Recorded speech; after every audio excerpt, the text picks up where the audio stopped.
বালতি ভর্তি পানি, পাইপ ও বোতল প্রথম দেখায় মনে হতে পারে কীটনাশক পান করা কোনো মানুষের চিকিৎসা করা হবে। না, বাজারে ক্রেতার দৃষ্টি আকর্ষণ করতে এই বালতি ভর্তি পানি পাইপের মাধ্যমে ছাগলকে জোর করে খাওয়ানো হবে। বর্তমান সময়ে প্রতারণা বা ঠকবাজি করা যেন মানুষের রক্তে মিশে গেছে। যার যার অবস্থান থেকে যে যেভাবে পারে সেভাবেই প্রতারণার চেষ্টা করে। ফলো ও লাইক দিয়ে ফেসবুক পেজ মিরর বিডির সাথেই থাকুন। কথা বলতে না পারা গৃহপালিত প্রাণী ছাগলকে বাজারে বিক্রি করার আগে এভাবেই দুই পায়ের মাঝে রেখে মুখ চেপে ধরে পানি খাওয়ানো হয়। অধিক পরিমাণ পানি খাওয়ানোর ফলে ছাগলের পেট ফুলে যায়।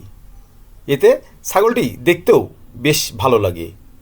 খুব সহজেই ক্রেতাদের দৃষ্টি কাড়ে পানি খাওয়ানো ছাগলগুলো। দেখতে সুন্দর হলেও পানি খাওয়ানো ছাগল বেশি দাম দিয়ে কিনে প্রতারিত হচ্ছি আমি, আপনি সহ সকলেই। হাট বাজার থেকে ছাগল কেনার আগে অবশ্যই সাবধানতা অবলম্বন করতে হবে। না হলে নিজের অজান্তেই কিছু বুঝে ওঠার আগেই প্রতারণার শিকার হয়ে যাবেন। বেশি দামের আশায় অসাধু ছাগল ব্যবসায়ীরাই মূলত এ ধরনের অমানবিক কাজগুলো করে থাকে, যাদের প্রতারণাই এক ধরনের নেশা হয়ে দাঁড়িয়েছে। ছাগলকে কেন পানি খাওয়ানো হয় তা শুনুন ছাগল ব্যবসায়ীর কাছ থেকে।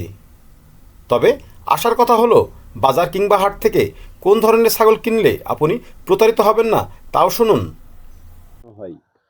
ছাগলকে পানি খাওয়ালে ছাগলটা বেশি টাকায় বিক্রয় হয়, ছাগলটায় রস হয়, মাংস বেশি ধরে, এই জন্য মানান লাগে ছাগল আগে বিক্রয় হয়।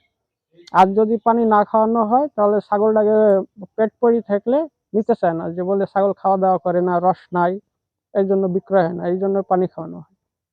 পানি খাওয়ানি ছাগল, পানি খাওয়াইলে ছাগল এরকম পেট টিপ মানে করবে, ডল ডল করবে। আর যেটা খাওয়াইনি নাই সেটা আকাটা পেট পেট পড়ে থাকবে। এই দেখেন বোঝাই গেছে যে পানি খাওয়ানি আছে। যে ছাগলটা বাজারে ঘুনু ঘুনু প্রসব করবে সাদা, সেই ছাগলটা জানতে হবে যে পানি খাওয়ানি আছে। আর যেটা প্রসব হলুদ করবে সেটা হচ্ছে পানি খাওয়ানি নাই।